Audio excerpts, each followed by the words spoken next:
Everyone. It's always a pleasure to be here and welcome to the webinar.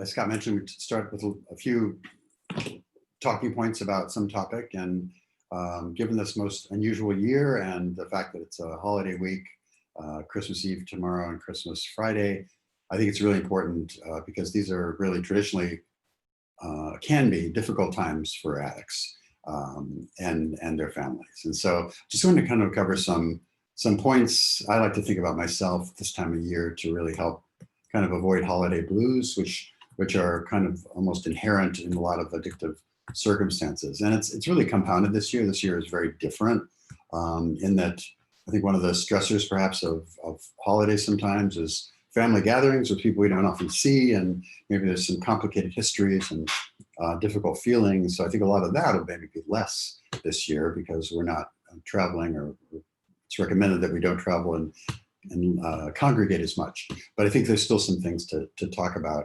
So I have 5 points to talk about with holiday blues and avoiding them. The first one is to stay balanced. And I think balanced in every way. You know, I think this is a time of year when people tend to overeat. If people are not addicts in recovery, they may overdrink, they may use drugs too much, they may overspend, certainly. So it's a time when there's excess. And again, this year is an unusual year. I'm not sure how that all plays out this year, but certainly the stressors of confinement and quarantines and curfews, which we just had imposed where I live today, again, it's all going to kind of affect how we do it. But that balance thing is a hard thing, certainly for me on a good day, some other time of year. So the holidays just add an extra element of stress. And so I think in many ways this year it's a little bit simplified because, or less complicated, because maybe we're not traveling, maybe we're not gathering in as great of crowds. But I think it is potentially possible, certainly, to still get out of balance with overeating, with overspending. I think it's easy to sit home on Amazon and just click and buy, so we can get into trouble that way too. So anyway, that overindulging, whatever form it takes, I think we have to really watch that. Also in balance, just taking time for ourselves. You know, it's a time right now when we tend to really externalize a lot of stuff. We're focused on other people's needs, getting sometimes against adverse situations, getting our places decorated, or getting some kind of holiday spirit, which certainly would help our spirit this year overall. But I think we have to do it and maintain our balance at the same time. So getting rest, getting sleep, taking time for ourselves each day, even if we're very, very busy, to carve out that time for, you know, a quiet time of meditation or a walk, or just some quiet time to think about things, make a gratitude list, whatever your little daily rituals are. They're really important, especially this time of year. And I think then also, just like we do with relapse prevention with an addict, is to really think about what things might throw you off balance, what situations might throw you off balance, and to create a plan to kind of deal with that in the moment when it happens, so you're prepared as best you can be. So I think those crowds, the social contact, all of that's minimized this year, but I think still it's a stressful time of year because those strained family relations are still there. Maybe it's even harder because we're not even going to see somebody in person, and with the uncomfortable family gatherings at the dinner table that may not happen this year. And that can also actually had people talk about feeling guilty for not being able to get there, even though it's always a bad time or a difficult time. So that idea of balance is really important. The second one, and this is again impacted by COVID this year, but to really remain as socially connected as we can. You know, we know that connection, those social networks are really protective for our mental health. They're protective for our addiction recovery. They're just generally good for us. It's how we maintain balance, how we feed, how we know that we belong someplace. And so that support system is just so vital, and that we really have to try harder, I think, in this time of COVID to stay connected with people. And it takes enough effort, I think, to connect by Zoom or to make that call, to reach out. And certainly it goes both ways. You know, I think a variant of a expression we've talked about here before is that, you know, you can have one call and two people get a healing from that, right? So you reach out to someone and not only do you feel better about it, but the other person feels really wonderful that you called. Same thing in sponsorship and sponsee calls as well. I think two people, it works both ways. There's benefit all around. but I think this year especially, it's on us to kind of make the outward call. We have to do the ones reaching out and really staying connected, because I think that takes an extra bit of effort right now until things get back to normal, in quotes, if they ever do. And the other thing, if you're on those calls, I find it really useful to just be a good listener. I think sometimes people just need to be heard, they need to be witnessed, they don't need solutions, they don't need you to fix it, but sometimes they just need to have a friendly ear. And I think that's especially useful now in these kind of difficult times that people are going through a lot, not just addicts, but everyone, of course. And I've found generally people are reluctant to talk about it. There's some, not shame really, but there's a lot of embarrassment. There's a lot of just, well, I'll keep this private, everybody's hurting. I don't want to burden someone with what's going on with me.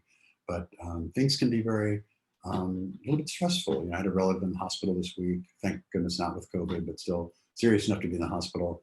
So it's just an extra layer of stress, you know, and I think a lot of people are dealing with things like that. There's a lot of grief, a lot of loss this year that we need to be sort of conscious of.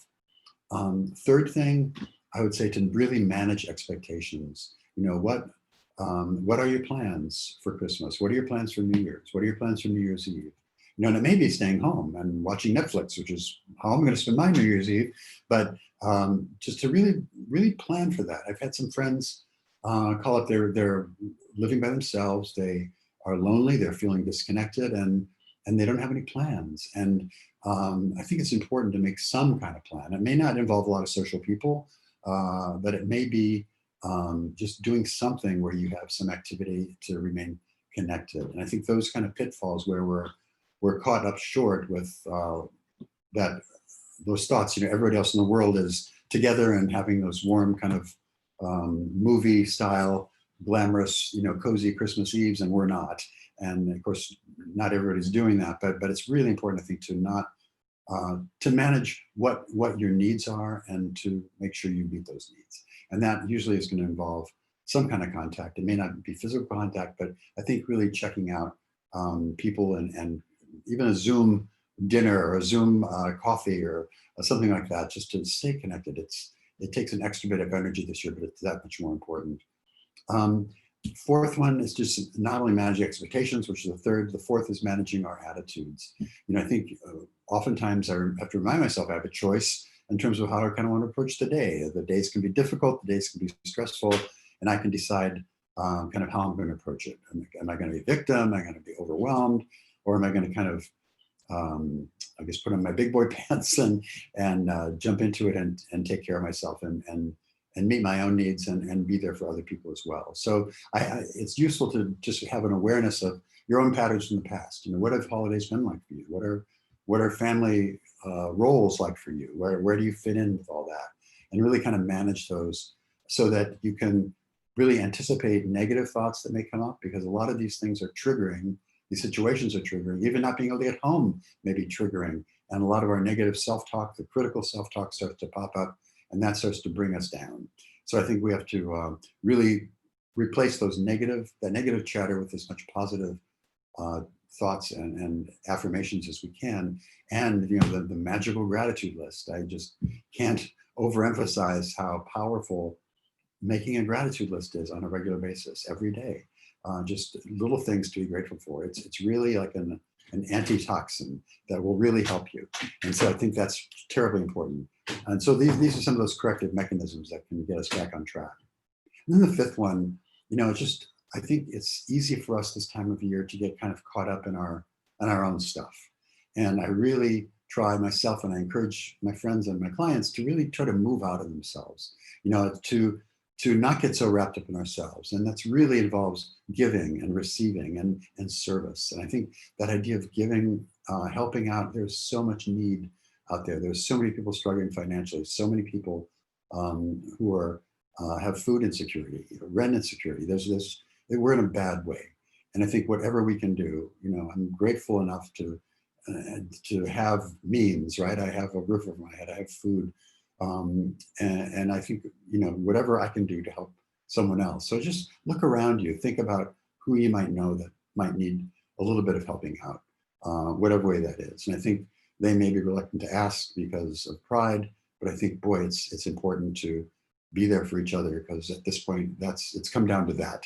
I think we have to be there for each other because there's not many other resources or governmental agencies or anybody else stepping in to really help. So I think it's on us right now.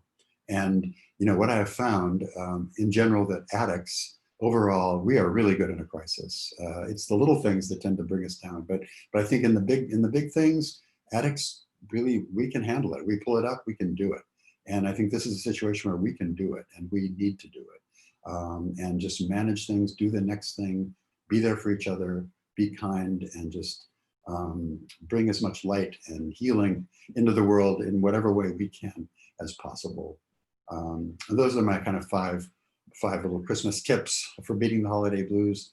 But I wish everyone a really wonderful holiday season, and I wish us all a really much improved 2021.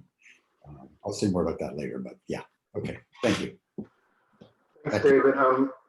We've got a question in the Q&A, which I'll get to in a minute. Type some more questions in for us. We love to answer questions. So type those in. David, one of the things you mentioned was managing your attitude.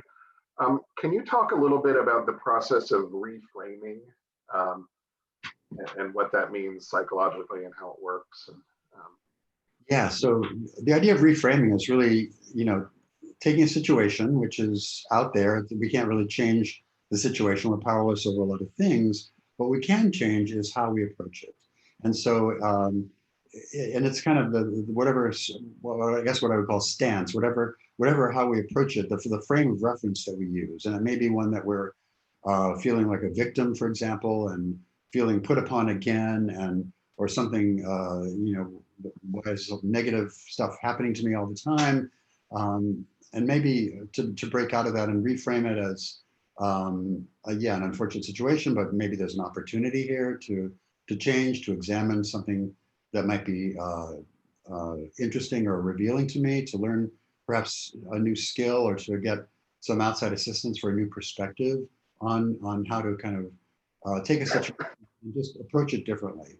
Because really the only thing in the end, the only thing we have control over is our attitude and our view of things, and what sense we make of things. And we can apply this to the idea of resilience as well. You can have a certain event happen in someone's life, and some people will be kind of just rolled over by it and really beaten down by it. Somebody else might bounce back relatively quickly. And that's goes down to individual elements of resilience. I think reframing is the same way.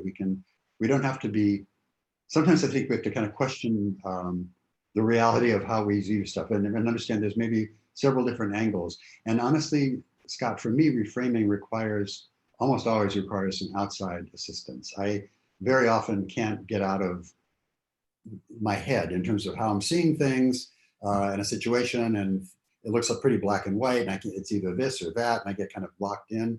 But I think if I can talk it over with somebody and get somebody else's opinion, they have different perspectives. They might have different ideas. They might have a different way of looking at it. And they might have gone through something similar and had a totally different experience based on their expectations. So yeah, it's just a matter of kind of stepping out of it a little bit and not reacting, but kind of trying to manage how we approach it and what sense we make of the situation, and really being open to new ways of dealing with it. Yeah, and I really do think, in particularly this year, it's so important for us to, reframe and focus on what we can do instead of what we can't do. In my family, my parents are both in their 80s. My father has cancer. It's really aggressive. So their COVID protocols are super heightened. So, not only can I not fly home and see them for Christmas, my sister and her 3 kids who live locally can't go over there for Christmas. So, and my parents were really kind of upset about that yesterday. My sister texted me, like, you've got to call home and do something. So, I talked to both of them in separate calls, and it was like, let's set up a Zoom call for Christmas Day and maybe one for Christmas Eve so we can spend some time together. You can put the computer at at the head of the table, and we'll do the group Zoom, and let's make it a new weird tradition or a one-off or whatever, but let's find a way to celebrate how we can be together instead of how we can't be together. And I don't know if that sunk in or not, but for me, that's what I did for myself was I had to reframe it. This is going to be a weird holiday. And I just had to think, okay, and I just had surgery. I'm supposed to quarantine till the end of the year. So, I had to cancel my Christmas dinner plans, or, they're still having a small Christmas dinner, socially distanced, but I'm not going to be there. So we'll probably have a call or a FaceTime during the dinner. It's just, I'm doing what I can do. And I'm going to watch a lot of or Turner Classic and Netflix. And, Exactly.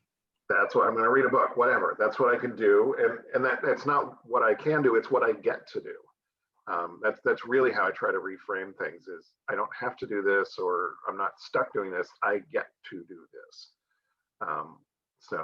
And that's such an important point, Scott, because in recovery, sometimes I think people feel put upon to have to do certain things, and we don't have to do anything, but we have the consequences if we don't, right? And so, but I think we have these options to do things, and yeah, it's a based on experience of other people, lots of other people. There's, we know what happens when we don't, and so to be able to get to do that is yeah. And honestly, I think most of us these days, at least in my world, I know people that have overdosed and died, and I mean, to get to go to a meeting is a privilege because I'm here to save my life, and I have the control over that. Yeah. Yeah. I mean, I hear people that I work with, and I'm sure you hear it all the time, I have to do this and this and this just to stay sober. And it's like, no, you get to do all of this stuff so that you will stay sober and can have a better life. It's just reframing it. You get to have a better life. This is what you need to do to have it, but you get to have a better life. You get to have a better relationship, all of that stuff. It's so important. I just want to say gratitude list out loud again. You already explained it. It's good. We both love the gratitude list. And the best way for me to actually reframe my whole attitude is to do a gratitude list. There are some other things. Don't skip your meetings just because it's Christmas or Christmas Eve.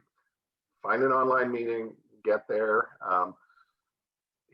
I find holiday meetings really powerful. I love them.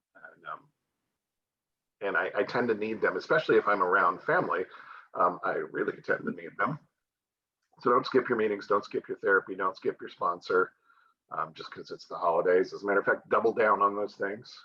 Yeah, let me point out, most places have kind of marathon meeting sessions, and in most cities, there's a clubhouse or something that will have 24 hours of meetings. Yeah. So always available because it is a hard time.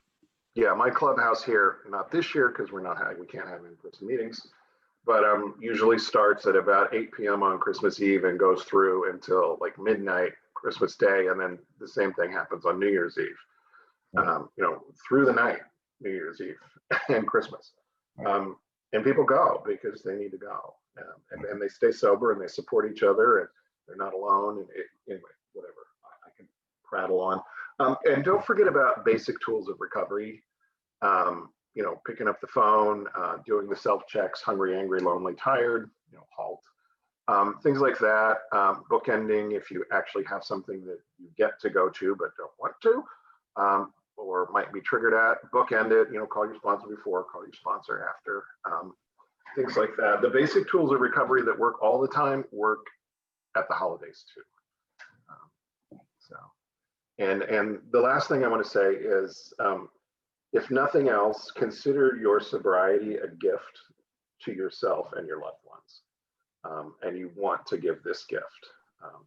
So early on, that's kind of what I had to do because it was hard to stay sober in the holidays. And I decided my gift to myself and everyone that I cared about was to stay sober. And that extra little commitment helps me. So, all right, I talked a lot. Let's go to the questions. Type the questions in the Q&A feature. We'll get to as many as we can. The first one says, my husband was spending hundreds of dollars a month, enough not to be able to pay his half of bills or his credit card, and hiding his drinking from me. When I found out about it, he continued his behavior despite the problems it was causing with our relationship and finances. Is that enough to prove an addiction? I found illegal pornography on his phone, only a very few pictures out of many.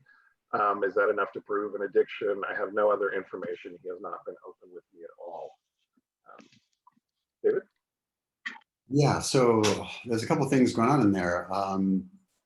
You know, when we look at what is an addiction, it's spending time or resources away from things, other obligations that you should be doing. So that kind of diverting of money toward that, the secrecy of it is very concerning. That represents a real compulsion, I think, where there's these obvious symptoms like that where we can't meet our obligations that we have to really pay attention to. So that's, yeah, I think that's certainly a worrisome sign. Is that enough to qualify? It's pretty darn close, but I'd really want to check that out more. I'm a little more concerned about the pornography on the phone. I mean, we see porn, that a lot of people look at porn. There's a lot of porn addiction as well, where people kind of lose control over that and it becomes kind of obsessive. And when people start to retain images, that's a sign as well. But when we start to see illegal pornography, that's extremely concerning because it indicates a couple of things. It indicates either a part of that person's attraction, which is serious and a serious concern, or an escalation of the addiction, which we also see where people need that hit of dopamine, and over time their behavior and the type of pornography they're looking at kind of escalates into different things, and it can kind of gravitate into illegal kinds of pornography. The thing is, that is an extremely serious thing. The fact that that's in someone's phone could put them in great legal jeopardy, and it's extremely a serious issue.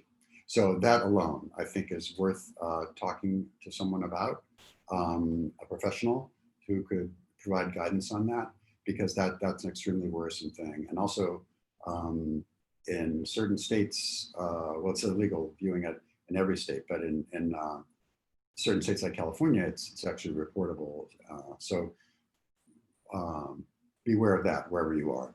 I would ask the rules about revealing that and what the therapist is bound to do legally wherever you are in whatever jurisdiction, so you know. But no, that's a very serious thing. So I think both of those things actually indicate a need for further assessment, for sure.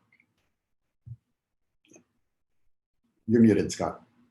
I just popped a link into the chat feature. It's a sex and porn addiction self-test that appears on our Seeking Integrity website. It's like 25 questions. If your husband won't take the test, you can pretty much take it for him. And it's anonymous, it's easy, and it spits out a result for you.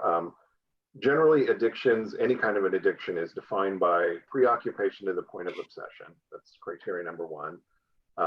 Loss of control over use is criteria number two, and that's generally evidenced by failed attempts to quit or cut back. You know, I'm not going to look at porn today, and then I look at porn today, or I get rid of my stash, and 3 days later I'm collecting again. And then the third criteria is consequences. But you know, the money that's being spent, the risk with the illegal activity, you know, collecting it, that's pretty indicative of a porn addiction. You know, and illegal pornography, Dr. Rob and I and Ian Friedman, who's a lawyer in Cleveland, have written a number of articles about illegal pornography and how draconian the legal system is. And it, you know, yeah, you got to do something about that. You got to get into therapy now, because if you get arrested for that, there's no coming back from it. You know, your life changes irreparably. But you have to, as David said, you need to check out the laws in your state on reportability, because sometimes therapists have to report this stuff, which makes it very hard to get treatment. Terrible law, which we have here in California, over the strenuous objections of the therapists who actually treat these issues, but it's in place for the moment. So yeah, I don't want to harp too much about that, but it needs to be dealt with. Okay, next one. I'm having a challenge clearing resentment with my wife. She said some really mean stuff, and I'm having a hard time getting over it. I wait and don't say anything for a period of time, then blow my stack and go perma a-hole, basically. Perma a-hole. I like that one. I'm going to use that. You know, resentment is a really hard thing, really for anybody to deal with, but for addicts especially. I think, especially we can really grab onto that, and I think if we feel it's like a justified resentment, it's even more. And I find it can be actually kind of a mood changer, like in a bad way. I mean, it really is there's energy that goes with that. There's a feeling, there's an intensity, and remember, sex addicts are intensity addicts, and there's like this thing that is has kind of a power to it that is not a good space to be in. So addicts really aren't wired to handle resentment. And so first of all, just walking around with a resentment is challenging in itself. Also, the pattern of trying to manage it, I guess, by holding it in, and then inevitably all that energy has to go somewhere and it blows, right? And that usually makes the whole situation worse. And yeah, people say mean stuff to each other, and partners who've been traumatized say mean stuff, and addicts say mean stuff back, and there's this kind of back and forth that goes on. I don't know if you guys have any professional support, but I'd really recommend maybe a couples counselor who could go over some techniques with you. There's really great communication skills that are taught to couples in terms of how to speak, how to frame it, and it really slows the whole interaction down, makes people aware of what they're saying, it makes them more thoughtful, and it's a back and forth. And usually that has to happen with the therapist in the office to start with. And in fact, sometimes I recommend to clients, if there's a difficult subject that you just can't seem to talk about on your own, just put it in the parking lot until you can come to my office so we can work on it. The three of us can work on it and have that dialogue where I can be a referee basically. And so I think that's important. And there are constructive ways to talk out a disagreement. I'll say a constructive way to argue, if you will, where it's not hurtful, it's not damaging, and I'm sure it's inevitably some of that, but it's not purposely so. And it really, that's the only opportunity for healing, because if you get in this cycle of resentment, blowing up, harsh words back and forth, that's a cycle that kind of can go on until it can cause really irreparable harm to the relationship. So I'd really encourage you to get some professional guidance in terms of how to talk this stuff through, what's going on. And also, just for you, I would say, resentments, anger in general, always there's some other feeling underneath it. And so I'd really encourage you to see what's going on. So drop down under the anger and see, what is it? Is it fear? Is it hurt? Is it sadness, on your part? And oftentimes you can get in touch with that core feeling beneath that softens it a lot, and you start to help. But if you're in this reacting thing back and forth, you really need to break that cycle. It's like a fever. It doesn't go anywhere good. You just have to really take a step back, figure out how to break it. And that often takes the professional help of a therapist who can then give you the skills to talk it through. Because this stuff, you don't need to sweep it under the rug. You can't. You can't sit on the feelings. It has to be talked out. That's the way out of that. So that's the solution. But it has to be done in a constructive manner. So I think the answer there is professional help. Yeah, you got to be wary of resentments. I'm glad you're asking about resentments and discharging them in a healthy way, because the quickest way to relapse is through resentment. It just is. So many people relapse over resentments, things they don't want to let go of. There's a saying in AA, resentments are like drinking poison and expecting the other person to die. They just really don't do us any good. They hurt us more than other people. But yet we still like to keep them. I have some really old ones that I finally, at about 18 years sober, worked on and got rid of. But, until then, they were things I would pull them out and I would play with them like Gollum with the ring and, the Tolkien books. I mean, my precious. These resentments that I just had for so long, and I didn't want to get rid of them. And then I just realized these are stupid, and they're just kicking my butt. So yeah, all right. Next one. I am a betrayed partner of a sex addict. D-Day, Discovery Day was 3 years ago. We have a 12-year-old daughter. When is it a good time to let her know our dirty little secret, and how do you suggest telling her? Very good question. Yeah, great question. I find at a certain age, and certainly 12 is in that age, kids are certainly aware of stuff that may have gone on. They may have been impacted directly by it. They sort of need to know in some sense what has gone on. What happens to a child in a family with any addiction is that oftentimes what they're being told is not what they're seeing and know what's going on. So there's this mismatch that's I think really destructive for the child. So yeah, so I think it's important to bring kids along in terms of letting kids who are too young know about sex addiction in the family. I think that's questionable. They may not be able to understand it or make good sense of it. But I think, if you get 9, 10 years old and up, I think kids are aware and have the capability to kind of understand what's going on. I think I would do it. Obviously, the guiding philosophy here is to do no harm, right? But to try to do good if you can by doing that. Yeah, I think there is a disclosure process, of course, that couples go through. That same disclosure process can be used for children, or it can just be done in a less formal way because also sometimes the setting can be intimidating and cause issues in itself for a kid.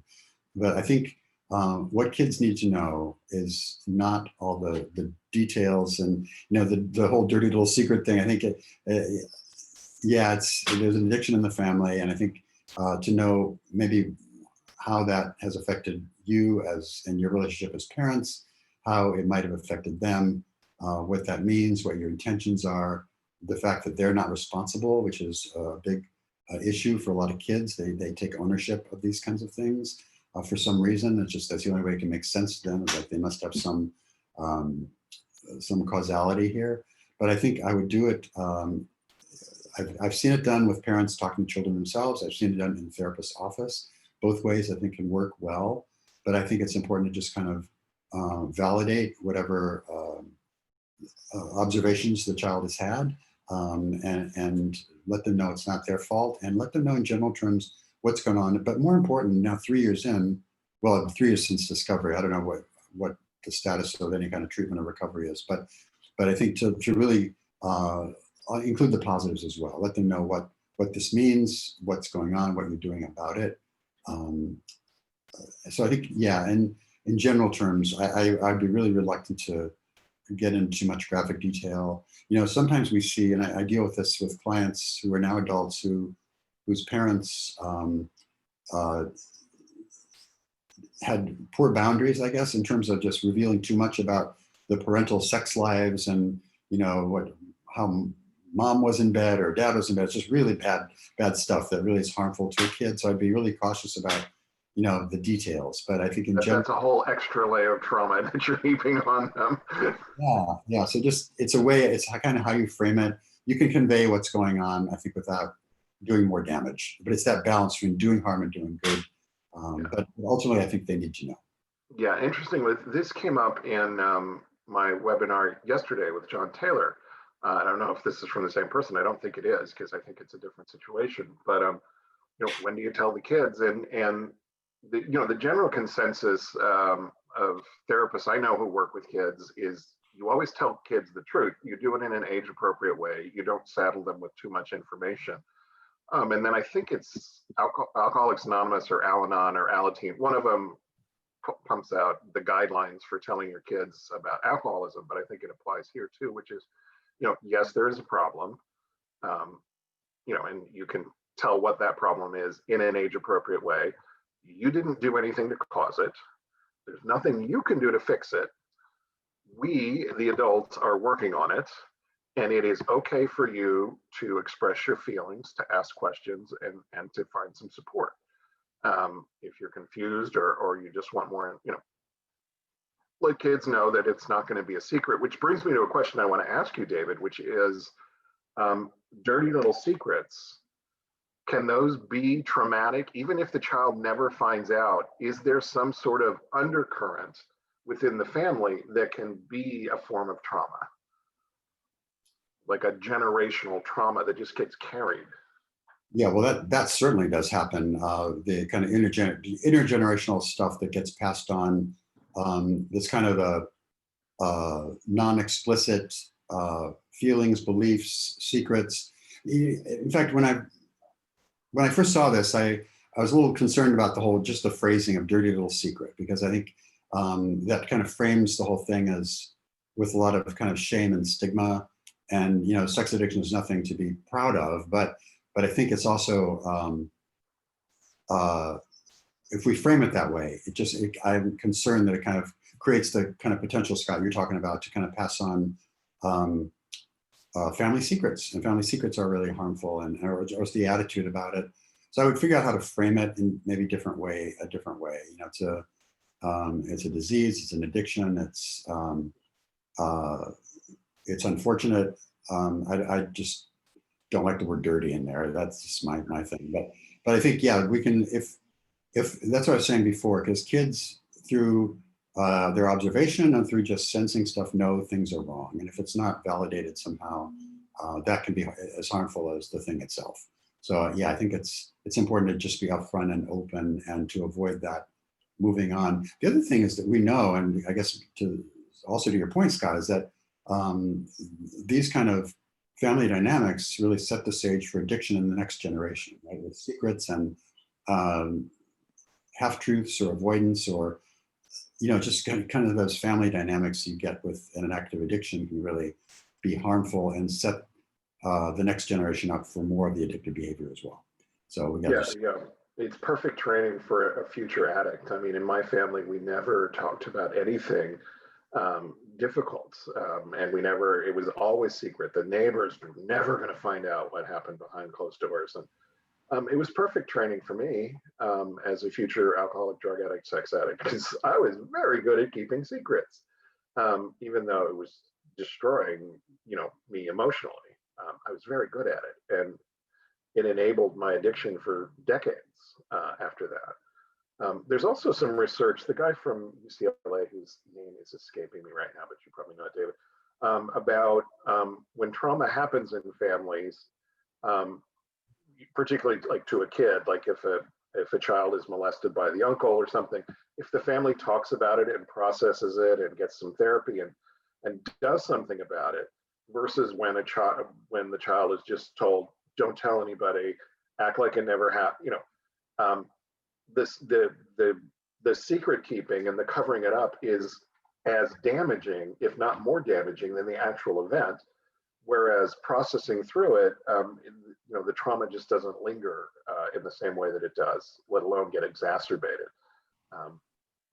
Can you talk a little bit about that, David?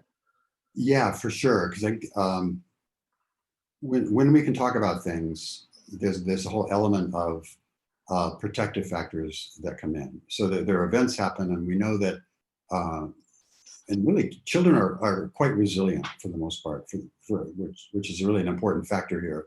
But if a child who has some kind of event like that, or is exposed to something, if they have at least one adult in their lives, doesn't have to be a parent, but it's often a parent, but one adult who is caring, who takes concern, who shows compassion, that's all it takes for most kids. That's enough to really help them maneuver that.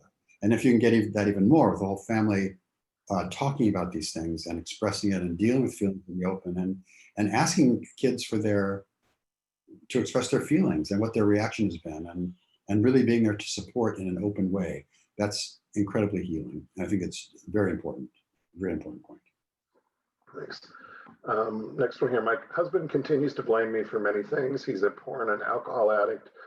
He keeps insisting he is in recovery, but does not demonstrate it by his actions. Is there something I am missing? Is there something I should be doing differently? He has been sober from porn since February 2020. He had slip relapse this month. He continues to drink from time to time. So he's was sober for born since 220, but he's had a slip and a relapse this month, and he continues to drink from time to time.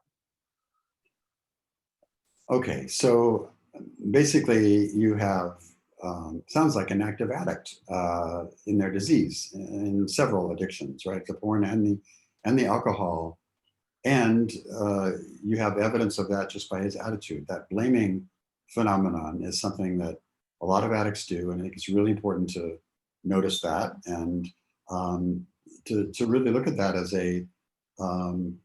as someone in their addiction, right? Plus blaming you, insisting he's in recovery, but then not having the actions. Words are cheap, basically. And one of the things we often talk about at Seeking Integrity with our guys is that, it's easy to talk about recovery. It's easy to say words, even to make amends or say, I'm sorry, but all those are proven through action.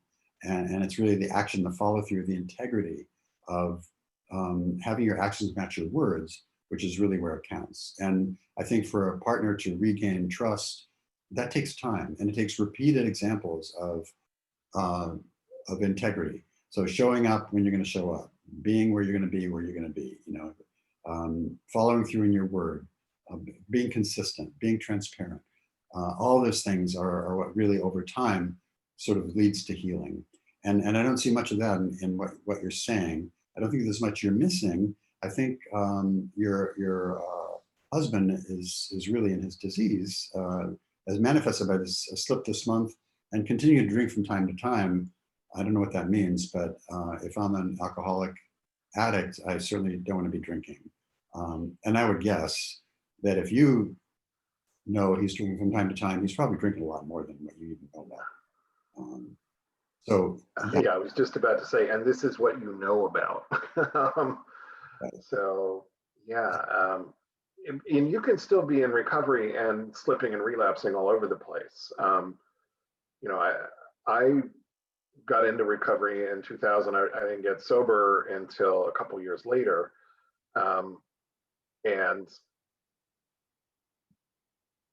But I learned, it's not like I was going to meetings, and it's not like I was completely immune to what was happening there and that nothing registered with me. I just wasn't ready to change my behavior yet. When I finally woke up one day and realized I need to change my behavior, and I needed to change my behavior for me because I didn't want to live that way anymore. Then I knew what to do because I'd been around recovery. I just hadn't been applying it to my life. And you said, is there something I should be doing differently? He has to get sober. You can't do it for him.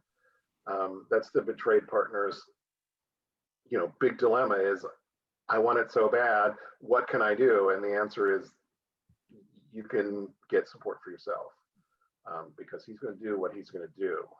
You can set healthy boundaries.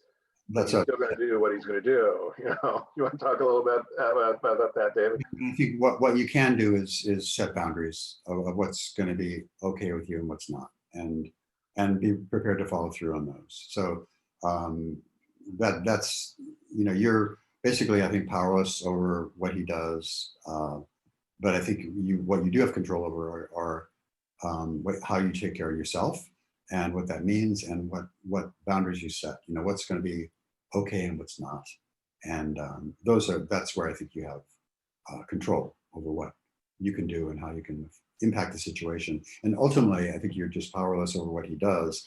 Hopefully he'll get it, but there's not much you can do, I think, to impact that or not. I know that Dave and I are both sorry that you're in this situation. It's not hopeless. If he's willing to change, or if he develops the willingness to change. But if he doesn't, he doesn't. And sometimes that happens. And your boundaries might be, I need to know you're going to 3 meetings a week, and that you're going to a therapist, and that you're doing this, this, and this. And if you're not doing those things, I will ask you to move out of the house. It's not about controlling its behavior. It's about how you will respond to behaviors of his. So boundaries are really about your behavior. They're about protecting you. They're not about keeping him out. They're about letting him in safely. Right. And if he can't be in your space safely, then you can ask him to leave your space. Next one's more of a statement than a question, but it looks like the situation here is the addict would like to do couples counseling, but the partner is not willing. Is there something, what do you suggest in a situation like that? That's hard. Yeah, so partners often are over it. They're angry. They are resentful. They also, I think, have a lot of needs that haven't been met over the years, with emotional needs as well as everything else. So I think it's a hard situation. I think you can't force anybody to go to counseling. I would try to describe some of the benefits of that and the motivation for it. But ultimately, you can't force somebody to go to counseling. That's a really tough situation. What I have seen, where I have seen this, where one half of the couple digs in their heels and doesn't want to do couples counseling, I have that often softens if we can understand what is the resistance, what's the barrier. You know, sometimes, more than sometimes, often I think a partner assumes if they're going to go to therapy with the addict that they're somehow going to be blamed for it, or that they're going to be made just a scapegoat of some sort, and or that, you know, why should I go to therapy? You're the one with the problem. You've done the damage. There's some fear, I think, about what's going to happen there. So I think to kind of maybe explain the process, or have, if they're willing to talk to a therapist who could explain it too, to talk about what it is and what's it about. What are the goals? What are we trying to do by going to counseling? That often will soften it enough to make it at least worthy of a try. Yeah, and there's you know, plenty of betrayed partners have essentially been blamed by therapists for what happened. We're not big fans of the codependence model because it's really blaming and shaming toward loved ones of addicts. You know, you're part of the problem. You're perpetuating this disease. You know, you would not have partnered with this person unless you have these problems to begin with. And that's not how the progenitors of codependency wanted it to go down, but that's how that model has morphed over the years. And it's really blaming and shaming toward loved ones. Dr. Robb, a couple years ago, published his book, Codependence, which is not blaming and shaming. It's kind of celebrates your desire to stay attached and to be helpful. And it gives advice on how to do that in a healthy way, where you can stay in relationship with an addict and be helpful without crossing boundaries, without getting out of your hula hoop. That's the other thing about boundaries, is you stay in your hula hoop.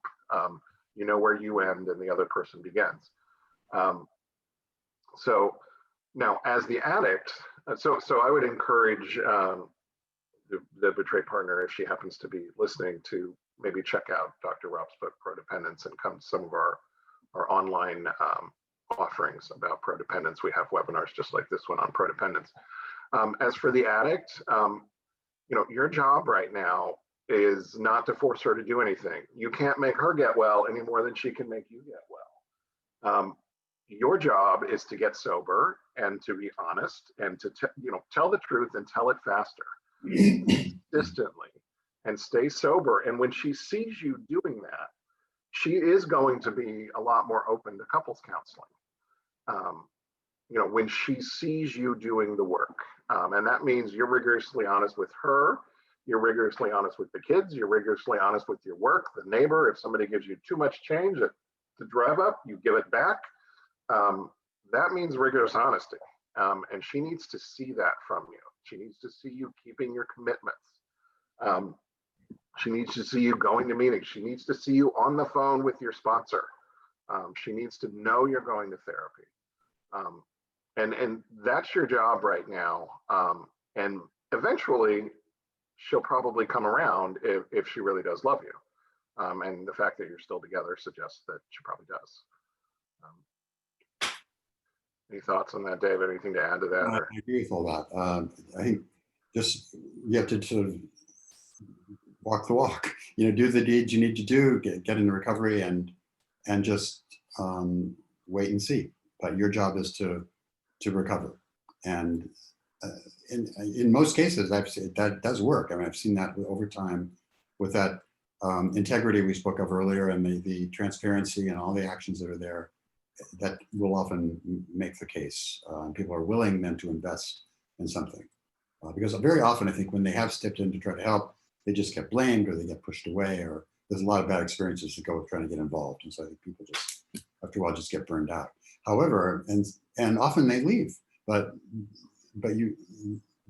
you're together. So that's a good sign to me that there's something there to work with. Yeah. So this one's a follow-up with the alcoholic porn addict. He denies having a drinking problem, refused any kind of a therapy, didn't want to deal with the porn. What are the options? I'm going to simplify that question a lot and leave the whole judicial system out of it. But if you've got an addict who just says, I don't have a problem and I'm not going to therapy and I'm not getting help, what can you do as a betrayed partner or a parent or anyone who cares about the addict? Yeah, I mean, it's a problem because the addicts, part of it is the classic is denial, right? They're denying they have an issue, they don't want to see it. It's hard to see it. They really believe they may not. Sometimes there's scheming, gaslighting, but it's a whole head space. And so that's really hard to break through. One of the jobs we do at Seeking Integrity is trying to break through some of that denial. It can be very firmly established and well defended. So if that confrontation of that sort doesn't work, it's difficult. One option is some kind of intervention, which would be getting people together, interested parties, whether it's family, employer, basically setting a real hard boundary. It's like, this is what we see, this is our concern, we love you, but this is what you have to do. And basically taking away the choice. Or, well, they have a choice, but there's consequences if they don't seek some help or treatment. And very often that'll get at least people's attention. The other thing is sometimes the legal system does,